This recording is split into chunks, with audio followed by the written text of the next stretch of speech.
I'm very honored to be able to be the last speaker today, and it's the worst position because you've had your fill of the most amazing talks. And I just have to say, Brad, that last one really touched my heart. Where's Brad? I think he's outside, but what a blessing that talk was. Can I just say again, thank you so much.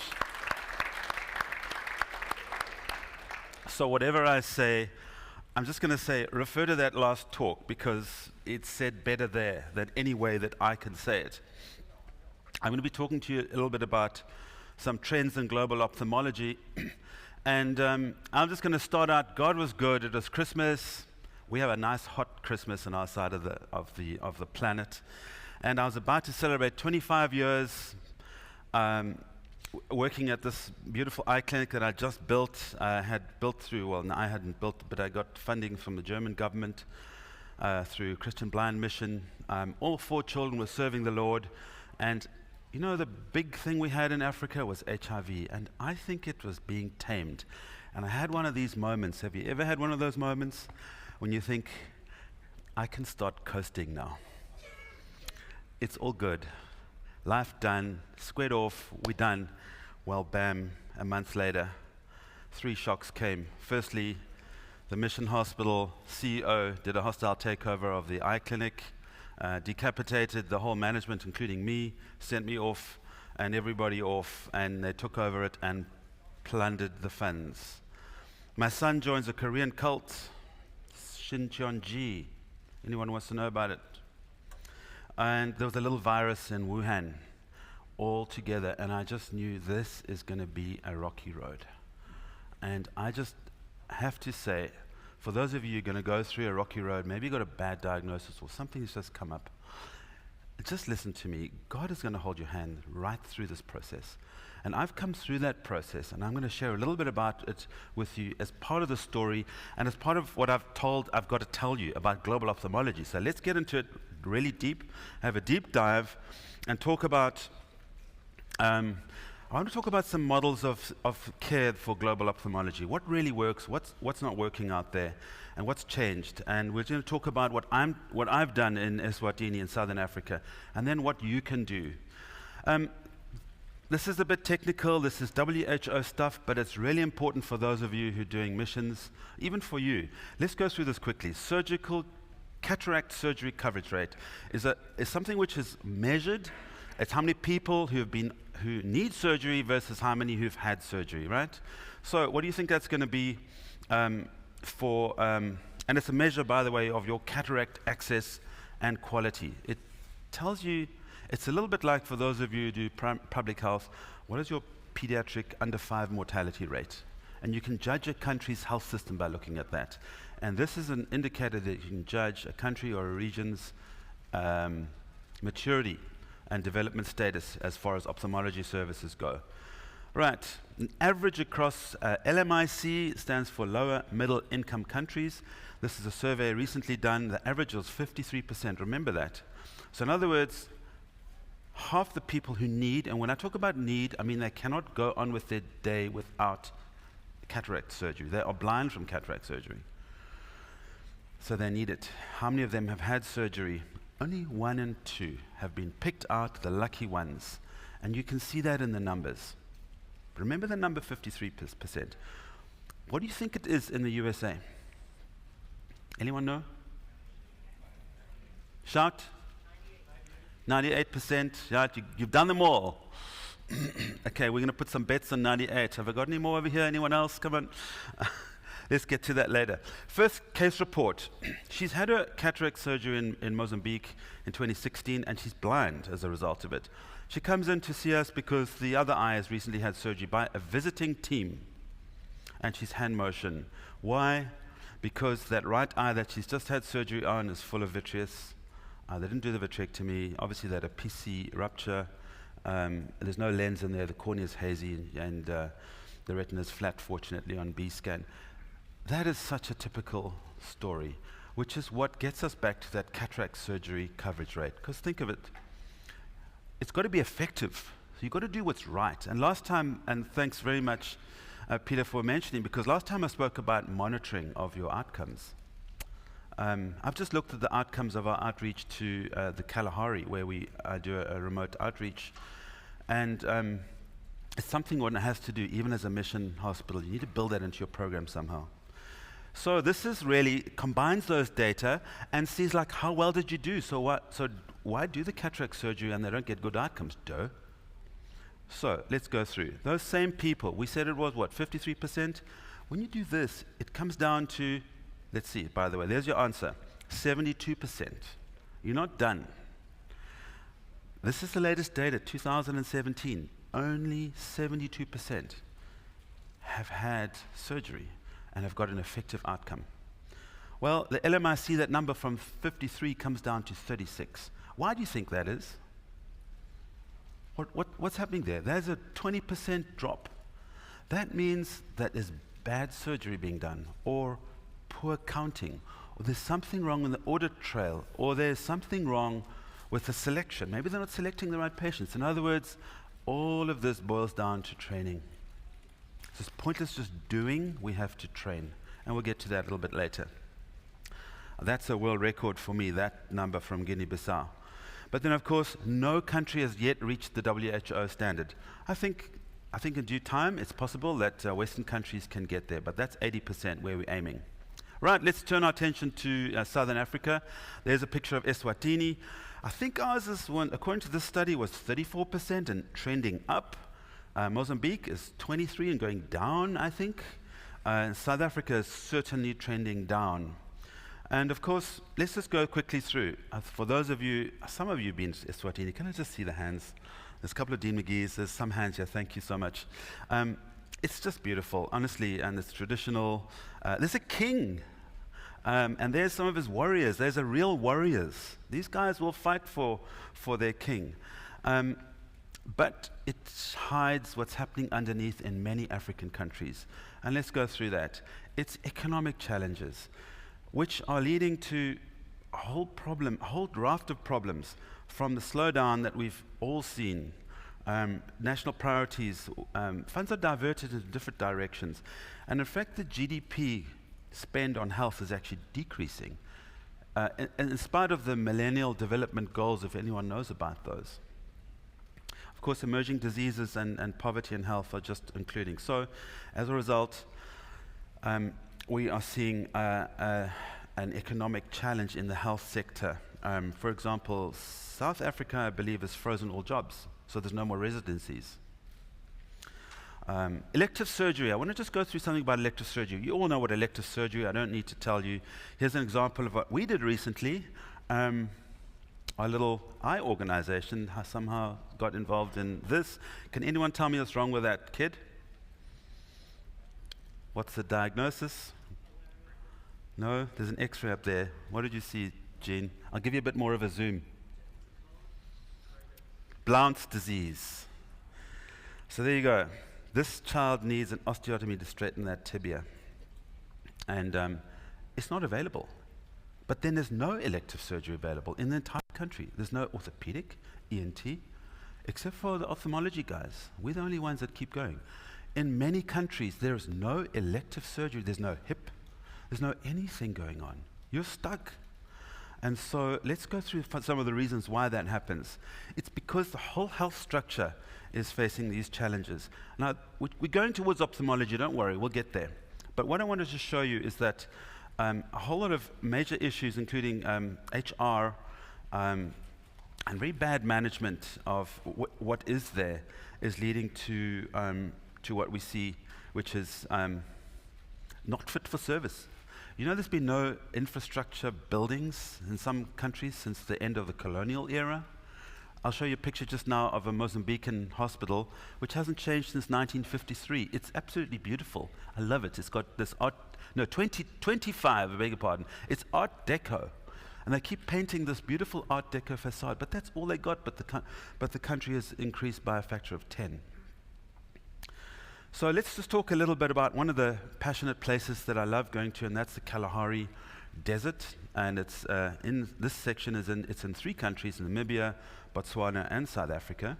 But this is the home of the Bushmen. It's a large, vast area. I would say kind of like a quarter of the whole country of South Africa in landmass. There's a couple of million people there. But guess what? The elderly are growing older. There's more elderly, like everywhere else. And unfortunately, there's no ophthalmologist for that entire area. And this is this is Africa's most developed economy. That's just to show you what is happening out there. And so demographics are changing. This is another trend that we've got to watch out for. People are living longer, and guess what? They're expecting more. There's unmet quality and quantity expectations. Let's talk about residency. Here's a view of some of my trainees. These residents, I was just chatting out there about my daughter who's a resident, and she's in her 3rd year of a residency program, of a 5-year, and she's already comfortable with vitrectomy. Why is that? Because to get into a residency program, she had to do 2 years in ophthalmology, maintain a logbook of 100 cataracts, M6, and at least 20 to 50 phaco before you become a resident and have all your exams. That's normal. That's the level of competition. Oh, and I have a couple of publications. And then you're in for 5 years. And of course, they've just dropped that, including that, so there's now going to be even fewer. But we are seeing priorities in eye care being moved. So we are zoning in on eye care a little bit now. Consumable situation in many African countries is bizarre, how few consumables there are. Viscoelastic, just lenses. We don't have a lens. Well, we'll stick in what we got. Biometry falls away by the wayside. It wasn't always like that. The burden of disease is changing, as you know, and there's very little community research into really what the needs are.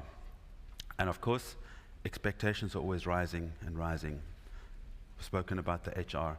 Anyone know this gentleman there? Yeah, there's Brad. And so, as a result, there's no coordination role in many countries. These HRH, human resources for health shortages, and many antiquated practices. And some of the countries I've worked at are still operating, like for example in Mozambique, I think they have timolol and pilocarpine. That's it. And I thought that's like so 1970s, but there we go. It's hard to get the others. Right, I'm going to tell you a little bit of a story about what's happening to donor agencies as an example. Who remembers this? Who worked for them? All right, there's CBM's original logo. What do you see in that logo? You see the word international. You see Christian. You see the word blind. And what do you see in the logo if you look closely? A little bit of a cross. So that was their logo. They were aimed at blind internationally, and they were Christian. Well, for those of you who've been watching, this is what came next. Okay, they dropped the Christian blind and they called it Christoffel Blinden Missionen. And the cross is there if you squint your eyes a little bit and you look closely. It's still on the world. So a little bit later, and I couldn't get the next logo, they dropped the Christoffel Blinden Mission. They just became CBM. What does CBM stand for? Together we can do more, right? Then it became Together we can do more. But no, what does it mean to you? It means nothing. It's just brand recognition. Together we can do more. Well, then they changed to this one. That's their current logo. And I'm not saying anything bad about CBM. It's the shift that you see in donor agencies over generations. And so now they're a global disability inclusion, and that little cross that you had to squint with your eyes has got just a little bit more distant. We don't even know what's happening. And of course, when I worked for CBM was the most amazing organization, I have to say, and did so much amazing work and set up systems, deep foundational systems. They didn't spare any detail, and they followed through. Until, of course, we got the Dear John letter to say, right, we're done. We're actually not leaving we're not just leaving your country, we're just leaving the region, and that's it. Bye-bye. So donor agencies have then contributed to a whole lot of changes in international funding. I had a slide on church giving, but I thought I wouldn't bore you and make you feel guilty. But some amazing figure that some Barna study did showing that I think Christians are giving like 0.1% of their entire funds to philanthropic causes. Christians. There's no tithing. That number's not even there. And I think the amount that Christians are giving to missions is 0.03% or something. So all of this is changed the whole game in funding. And of course, the humanitarian agenda and the preferred routes of funding. For example, I got a grant from the UK, but it had to go through Liverpool School of Tropical Medicine. No one else. It couldn't come direct. So they have to get their cut, and then it comes to you. And of course, the scrutiny, the onerous reporting scrutiny is only increasing. You now have to employ teams of people to maintain scrutiny and to follow their processes to receive the funds. All of which, of course, gives us major deliveries. So, of course, I've been through all of these issues, the 5 issues. All of that threatens the effective cataract surgery rate. And so let's go through the available models. We all know the government model. And this model does well, cares for the poor, and it's mandated and it's funded and it's got scale. And it works within a whole referral pathway. So think of your South American or your Central American country. It's there somewhere in the background. But it's ineffective in many cases. Why? Because of all of these reasons. It's just hard for a government agency to do eye services. It's the bottom line. It's very sophisticated. The inventory required and the ability to handle and maintain those skills, equipment, is really difficult for governments. So what should we say? It's neither quality or quantity guaranteed. You may get some good places.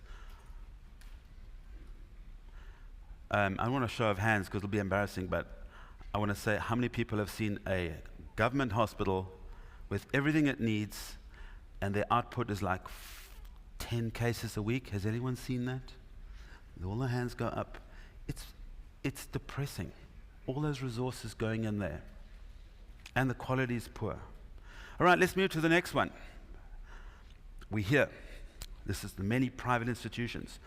Well, we know excellent care and an energetic market economy can drive really great services. And there's also the possibility of innovation, constant innovation.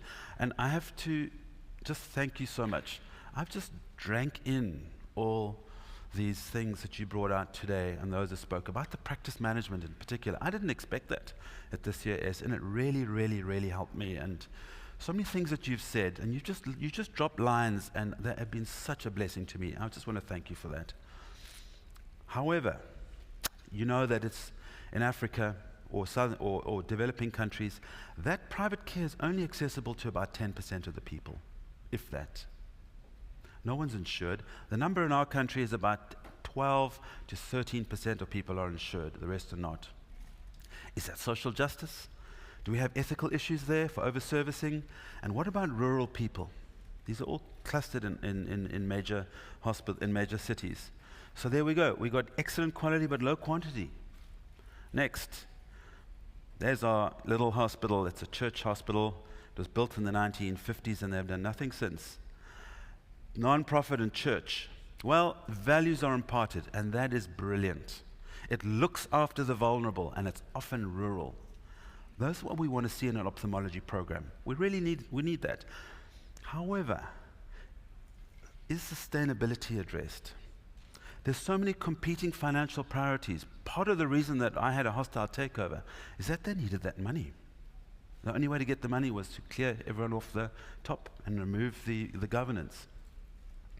Often church politics, and I've heard of so many hospitals where the strong personality of a non-medical leader comes in and interferes in an eye program and breaks it. So let's just talk about quality is great, quantity can be great, but it's fragile. It's like a china glass. It can break in an instant, as it did for me that one fateful day, in an instant. Right, who knows who that lady is? Eleanor Roosevelt. She chaired that committee, 30 basic rights. and that's after her husband had passed.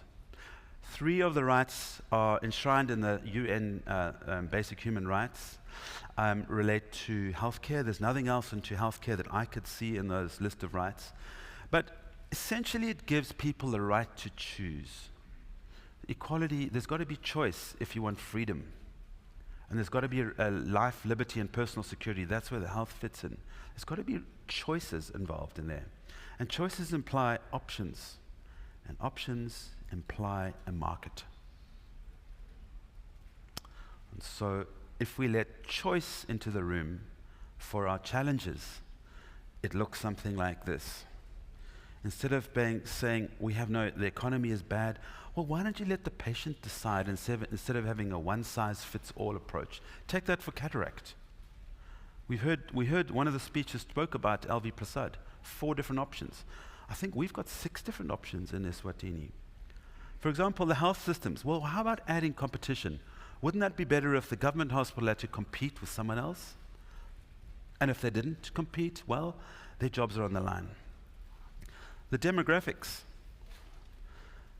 I think we should be non-prescriptive in this area and watch the value of the aged to be tested. Is society prepared to pay for the aged and put resources in to get the aged cared for? Or one of my colleagues who's in the room said, yeah, but some countries are just killing all the aged. Well, that's a good test, isn't it, of what is happening. And simple economic and public health equations should help settle what the priorities in healthcare should be. And training and research should be given greater resources. And I think for international funding, the days are gone when we have just poor African, rich donor, I just take, you just give. There's a partnership model. And didn't you love that talk about Ubi? And what he said about the covenant, it's like a marriage relationship. That just blew me away. I must say, that's one of the things I'm going to take away from this conference was that relationship in that business relationship. Why shouldn't those covenant relationships come amongst us believers? So, LV Prasad, Aravind have been the cheerleaders of this charge, which would be more like a public, a non-profit, a private non-profit partnership. And of course, this has so many benefits. We don't hear of a lot of problems from these places. I think the numbers that Aravind is doing is and also we heard today of Lahan. I didn't know those numbers. Thank you for sharing those numbers. That gentleman, Dr. that you mentioned, came and gave me a fishhook, and he said, use this for cataract. So that's how he invented the fishhook. No, someone else. From the German doctor. Henning, thank you. So I would say that you get very robust quality and quantity from this model. The only problem is it's either humanitarian or it's non-Christian. So what else is available out there? So I'm going to just carry on with that little story of, let's call it a GO patient, a global ophthalmology program that's looking after 3 countries. Our program was looking after all of Eswatini, parts of Mozambique, and parts of South Africa, as well as mission trips to distant parts of Mozambique and even Sudan. So this was a fantastic model on the church model. In its use, it just grew and grew and grew. I won't go through all the details, but over the years, since 1998, it just became a mature place. And by the way, isn't that beautiful? There's the Pavilion de Surgery. That's the Mozambican Art Deco hospital. I just love it. But that's 1920 or 30, and that's the last they ever did when the Portuguese left Mozambique. This program, this GO patient, became totally mature over the years, and some of you have watched this process happen with me. And it developed this terminal illness. The church takes over control. They abandon their pro-poor policy. There's no more free surgeries. Projects are curtailed. Outreach is banned.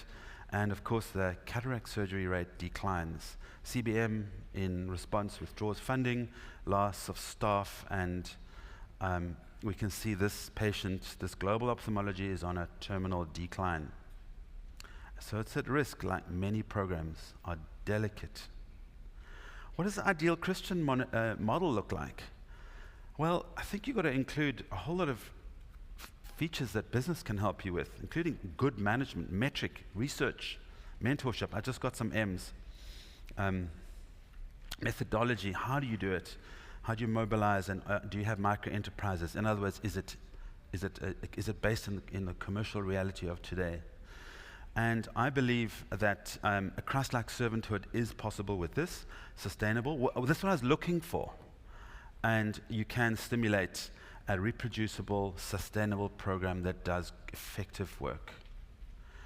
I don't know where to get some help from. And when I was going through that dark depression, I didn't know what to do. I mean, Jean and I, we spoke about it a lot. It is really tough seeing 25 years of your life just blown away. Something I came back to, it was this guy, Glenn Strauss, gave a talk 2014. I actually got it from him. I said, Glenn, I need that talk. Hallmarks of a successful missions program. I can't remember where we were. It was one of the COSs. And by the way, I do hope some of these talks are going to be available because people like me go back and look for them. Thanks, Gene. This is what he said. This is his real he said that your program has to be founded on missions. It has to have that missional intentionality about reaching others for Jesus. Otherwise, it's going to go nowhere. It's got to have integrity, accountability. The team has to be supportive, and there has to be partnerships involved in the community. And I think that's what he says, more than the sum of its parts. And emphasizing to donors what God has done and what you hope will be achieved. And this is the slide which I really took home, which was the first two stages of a setup is the foundations and then the startup. It has to be a durable startup. And I think he has seen a number of these programs over his career. The growth and the impact, we have to trust God for that. And that was his take home. And bathed in prayer. So armed with that, we embarked on, before I go there, just look at the number of people. 3.34 million people die without Christ annually, and of which 13 million were never evangelized at all. Rescue those being led away to death, hold back those staggering towards slaughter in Proverbs 24. And do you really believe that apart from Christ a person will go to hell? And if so, are you putting your money where your mouth is? Are you putting your life where your mouth is? Is this reflected by our actions? And that's why I just heard some of the residents talking here.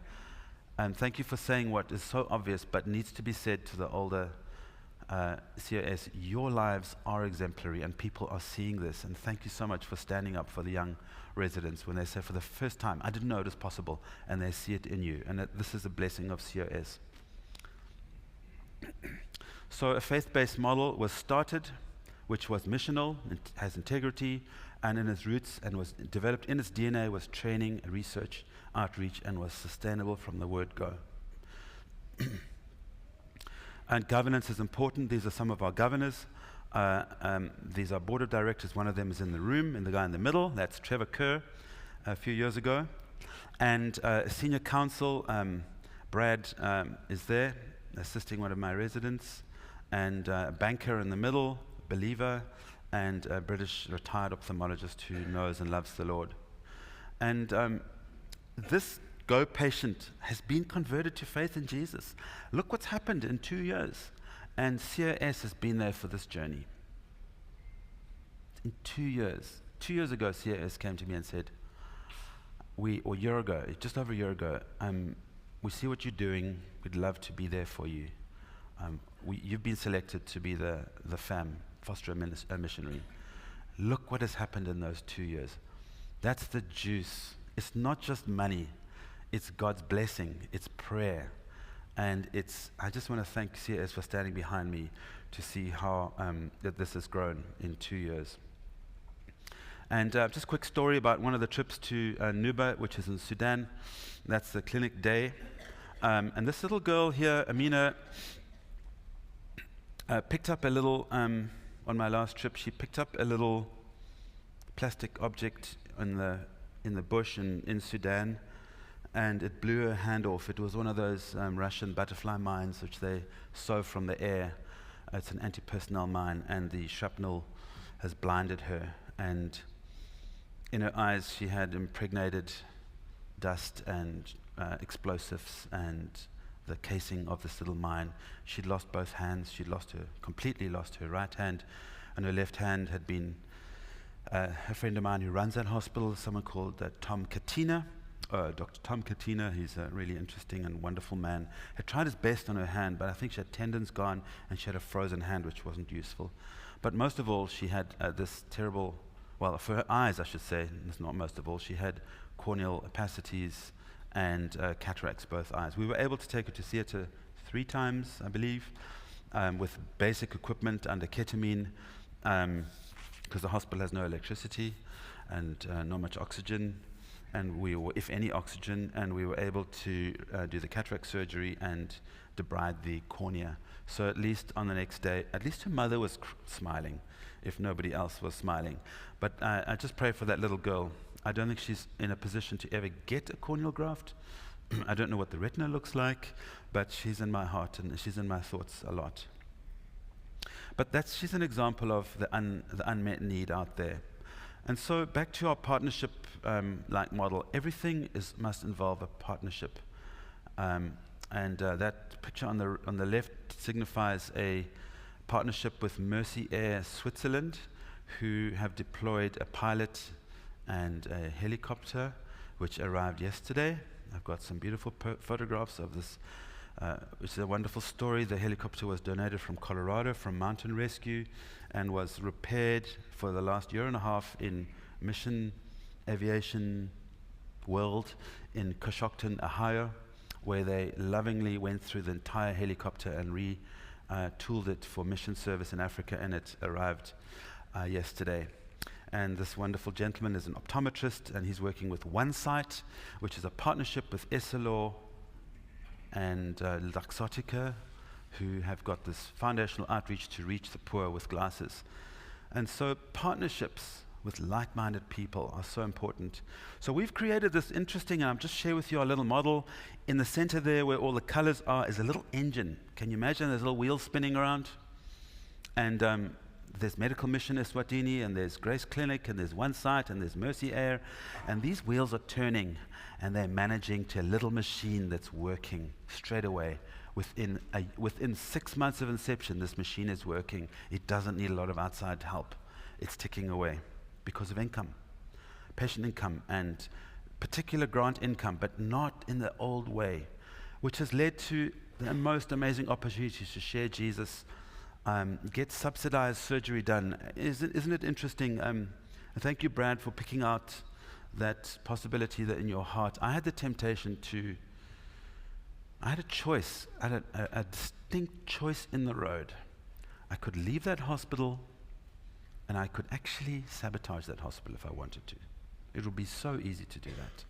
But the Lord said, you will not do that. You will bless and bless and bless.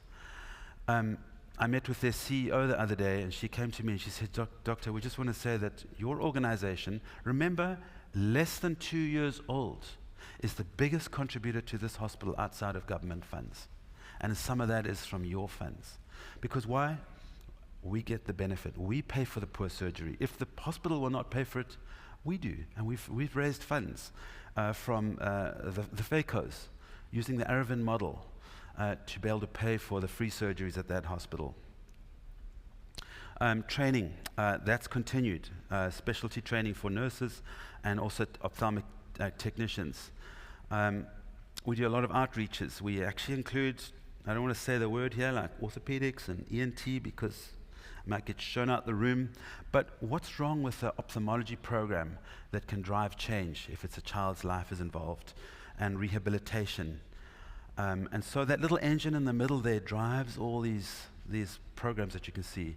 I have 3 research projects going, one in diabetic retinopathy screening, and the other in a new device to use a technician to check community screening for glaucoma with an AI embedded app. And of course, I've told you about the outreach throughout the country and internationally. And for those that will come in later, come and see what we're doing. You need to see this. And of course, optometry, low-income people. So how can you get involved?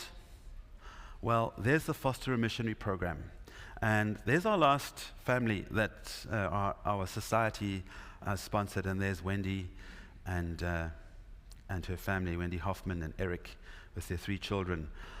We were privileged to be able to bless them for a holiday in Eswatini. We said, just come on, just fly down the continent. It's not easy to get down the continent, I must say, but they did. And we had a most amazing fellowship with them for a couple of weeks while they just rested under our care. And but this is the program that has benefited Medical Mission Eswatini and has benefited the services that I've told you about. And I don't know how much it's benefited Wendy, but if you read her newsletters, it's an enormously significant part of what is happening in Bongolo. And after me, there will be another missionary, another program. And I went up to Jeff today. Sorry, Jeff, if I shared this, but I said to Jeff, I actually hurt because I don't want FAM to destroy COS. He says it's not going to do that, Jono. It's nothing about that. This organization is made for that. And Jeff, thank you for doing what you do, and where Jeff is. But just for reassuring me that it's not, that there's the funding, God will provide the funding. And indeed, He's done that and will continue. And that my prayer is that through your involvement with Foster a Missionary, that the organization will grow stronger and its vision will be taken off the things of the world and put onto where God wants it placed. Next thing for you to get involved, volunteers are needed. That's a picture of us flying off to our next outreach. We're always looking for short-term, even long-term visitors. On second ophthalmologist, wouldn't that be a dream? So talk to me if anyone's interested, and this is true for almost all missions. They need manpower. They need skilled manpower. Do you know that in most mission places you can't even get someone who understands Excel or accounting or inventory control? All the things that you take for granted are not there. So if you have someone in your life that you know can do that and they want to be part of a missions trip, don't only think of the ophthalmology cataract side. From those of you who've taken children along, you'll remember how your children loved it and how much they could actually contribute, or your spouse. Please remember that lesson. It's not only medical volunteers we need. And then pray for us. We're trying to fund a new campus. We've got a third of the way there. We understand God is going to bless us. And we have an ophthalmology skills lab possibility. I would just love to develop and train MSIC for Mozambique so they don't get that dreadfully bad, effective cataract surgery coverage rate. And equipment, and we always need funds for outreach and for all the other things that we do, where we are expending. As God gives us, we give out. And the more God gives, the more we can give out.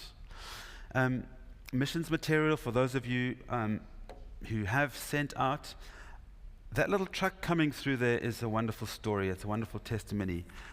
When I was sent away from my work, where I'd been working for 25 years, and the hospital actually became a dormant hospital with no ophthalmologist, while the hospital administrators and board did what they needed to do with taking over the accounts.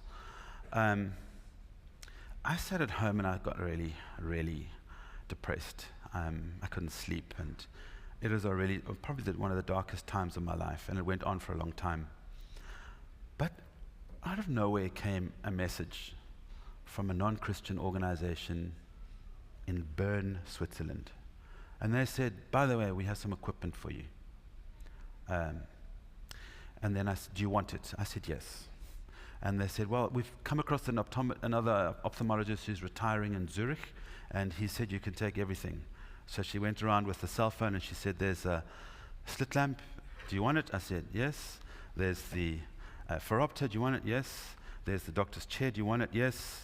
There's the printer, do you want it? Yes. There's the chairs for the patients, yes. Actually, even showing at the pot plants, and I stopped at the pot plants. And all of those things, and that happened in a number of practices. That was God. And I thought, how are we going to get it here? Isn't it amazing? About 4 years prior to that, maybe 5 years, I'd been on a missions trip into Mozambique, and a German volunteer who was doing an agricultural outreach, a lovely young man who, at the end of our outreach and our work together, he said to me, I'm from a small rural church in Germany. There's not many believers. We're a group of farmers. We all farm dairy. And our church puts away money for missions. And I've discussed with my church, and we know that you need that money. And we've got ready for you, I think it was 3,000 euros for you. We want to know that. I want you to take it. I said to him, Peter, isn't that amazing? I don't know what that need is yet. At that stage, I didn't know what was around the corner. He said, well, in that case, we keep it for you until God tells us. 3 years later, I phoned him up and I said, Peter, I think I know what that reason is. Could you buy a container for us in Germany? And could you donate it to Mercy Air Switzerland, and they're going to fill it with eye stuff in Bern, and all their helicopter stuff, their blades and their whatever else they needed to run their helicopter services. And that's exactly what they did. So take your time. Just let's see what God does. It's not always now. Let's not be in a hurry. God often plants a seed, and it takes a while for that to be watered. 3 years it took. But be faithful. That little church in Germany were faithful, and they kept that $3,000, euros safe in an account, untouched, because they'd made a promise. And when the time was right and the fruition was right, this, I'm going to say it's my Swiss Army knife, rolled down the drive on Christmas Day, and I knew God had been with me all along. So, and just by the way, when you ship something, it's a funny story, but the one deepest in that little truck, in that 40-foot container you can see, was an Optos. And that started the whole thing, because I had a spare Optos for me. Would you like an Optos? Yes, please. Well, we're just upgrading ours, as you do in Switzerland every couple of years. You get a new Optos, I suppose. And I said, yes, please. He said, no, we've checked it all out. It's all good. Well, when that Optos came out, it never, ever worked. So I don't want to say, I just thank that Optos, because that was the thin end of the wedge. That was the spear. That's what got everything else going, and I don't mind that it doesn't work. By the way, we phoned the company in the UK and said, can I take it apart, and can I just look at it and play with it a little bit? I was threatened to, and because I knew that would have a reaction. He says, oh, no. Send it back to the UK and we'll repair it for you. So I said, only joking, don't worry. So it's been scrapped this week. But please check, if you are sending anything out to any mission, make sure it's useful and it's in good working condition and being tested. Some of the items in that 40-foot had been in a practice, and they had somehow been up years later. They were found in the basement. Well, this will go to Africa, right? And they forgot why it went in the basement in the first place. What do you think the reason was? Was it just that there was a newer model, or do you think something went wrong? Very often something went wrong with that, so it's not actually in workable condition. Check that the voltage can be adapted to whatever your destination country. Most of Africa is 220, and thank you for that story about Haiti. There's so many times when you proudly stick that machine on and you flick the switch and boom! And there's a little trail of smoke coming out the back of your machine. Please just check. You can move. Most modern equipment has got an adapter in the back, or you just change out those little fuses that we saw, and you can get up to, you can get from 110 to 220 or vice versa. And are the supplies good? And I put the expiry date with a question. It's not a comment or a command, because in many cases it doesn't matter. But in some cases it does matter, and if it is expired, maybe they need to go to the back of the container where nobody will see them, because you can always re-sterilize them or repurpose them. And so I'm coming up to the end of my talk. I just want to have a plug here for the COS tour. This is our pastor coming out with a group of health workers on an outreach to an extremely remote part of the country where we are taking reading glasses, the gospel, training, and cataract screening to be followed up by a ground trip later. Come and see us. I think it leaves here from the 24th, right about there, and you'll get back on the 3rd. Is that it? It's a week. It's 10 days. I promise you, you're going to witness God's work in Eswatini. And I know that there are places available. And just ask the Lord, should I go? Here I am. Send me. Who should they speak to, Jean? So we have a QR code we've been putting up. So she says she's got a QR code at the back there. Yeah, I think that they can put it up if you don't mind. Okay. We'll put it up at the end, the QR code, if you're interested. And we are commanded to do good, be rich in all in good deeds, and to be generous and willing to share. In this way, we will lay up treasures for ourselves as a firm foundation for the coming age, so that they may take hold of the life that is truly life. And that's 1 Timothy. And I heard the voice of the Lord saying, whom shall I send, and who will go for us? Then I said, here I am, send me, from Isaiah. So I'd just like to thank you for supporting the FAM program, the missions program, and for giving this podium of honor to the end of this conference to me to address you today. So thank you so much for listening.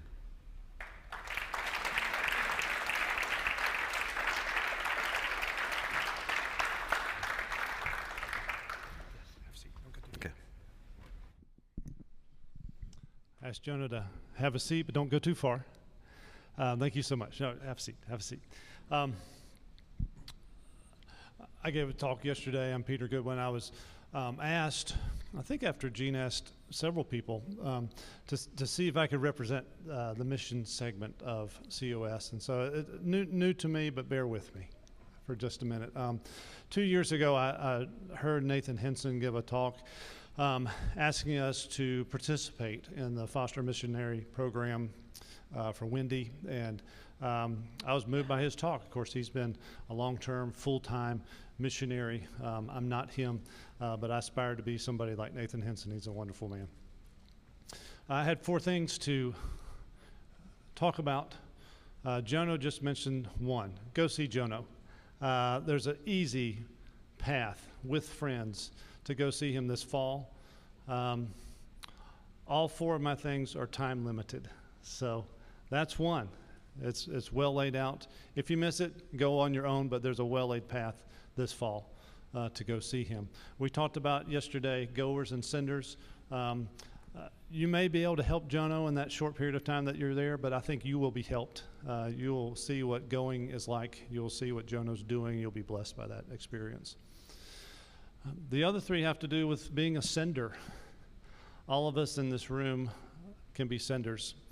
The foster missionary program is intended to be a means of support for someone who is already there, who is already on the field doing the work. It's also meant to be a period of time where there is a specific need. Jono has had a transition of his practice out of necessity. It's not something that he wanted. Can you imagine if your local hospital shut down, if your OR went out of business, if your clinic got repossessed because you missed your debt payment or something? That didn't happen to Jono. But if you didn't have a place to work, what would you do? What would you do with your career? Jono has had to work through that mentally and spiritually and physically. And so we're talking about bricks and mortar. We're talking about equipment. And this program has raised $149,000, I think is what Jeff said, which is amazing. Thank everyone here for participating in that who has participated. Jeff didn't share that the list of people who participated is pretty short. So it fits very easily on one spreadsheet of folks who have been very generous to meet that. So I have 3 limited time opportunities for you. One is actually you don't have to bring out your checkbook. There's a container in Ohio that has space for equipment. We don't want the equipment out of the basement. We want stuff that's working. Jono sent me a list, and I want to reference that for specific things that he is thinking about.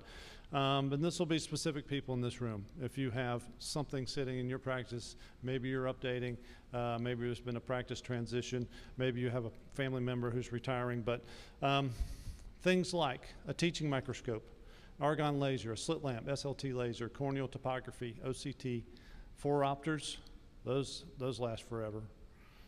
I don't use them. I'm a retina doc, but an autoclave. Even disposables, people were changing in and out of surgery centers. So IOLs, maybe big box IOLs sit in the back that may have expired, but it can be used in places. Expiration dates are discussable.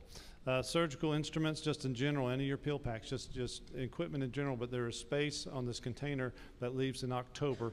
I'll also hold everyone accountable for being able to send an email or reference the COS website. So there are emails available. Renee Norris, I believe, is listed there. Called Gene directly. But in terms of details and how to get that done, that's a limited time opportunity. The others are financially motivated. When Nathan gave his talk in Palm Beach 2 years ago, we're called to be witnesses to what we know and what we've done. So he gave an example of a gentleman, I believe in North Carolina, who just mentally set up in his mind, I do premium IOLs. I'm going to donate a percentage of that profit to Wendy and her work. And he would converse with the patients and involve the patients in that program as well. And he made a portion of his practice, of the productivity of his practice, available specifically for this program to purchase equipment that can be used overseas. So I got to thinking for myself, in a new practice, starting a new retina program with Southern Eye, how could we be involved? And for me, it was injectable drugs. We were starting injectable drugs the first 12 months of that practice. If God's going to bless it, let's give it to him. And all of that profit through Southern Eye got sent to Wendy. That's a great way to do it. And those can be some bigger checks. So that may not be this crowd over here, but maybe this crowd over here who's involved in the practice of medicine, who may be partners or owners. You can think about what portion of our practice do we want to give back specifically from a business standpoint. The last part goes back to that short list that we have on an Excel sheet right now. And I would really like to challenge everybody in the room to participate. That means this crowd over here as well. I've been in your shoes. Everybody has different finances, a different checkbook. And we're called to be witnesses for what we know. So, true confessions. I was pondering that myself. We're heading off to the mission field. I've never had to raise money for that before, but that's what we're doing this year as a family. And so I've been doing some mental math all along for everything in my life, and I wasn't sure if I was going to be able to participate. But with this limited time offer, I got to thinking, as a group, as a member of COS, I have a limited time where a year from now or 5 years from now, I can look back and say, you know what, during that time, I supported Jono for the work that he's doing. And I didn't want to miss that opportunity. I've been in the position of wondering if I should use dollar bills instead of diapers on my kids because they're so daggum expensive. But if you pay your credit card fee, just cover that extra 33 cents, Jeff won't give you any grief about making a small donation to this program. But I want you to have the opportunity to look back to say, yes, not just as a group, but as an individual, I've participated and supported Jono when he was in need. So thank you guys for listening. Think about it. God will move your heart. This is not a moral issue. This is not a talking down. All of you guys are believers. You do good things with what you do. But this is a wonderful opportunity, so please participate.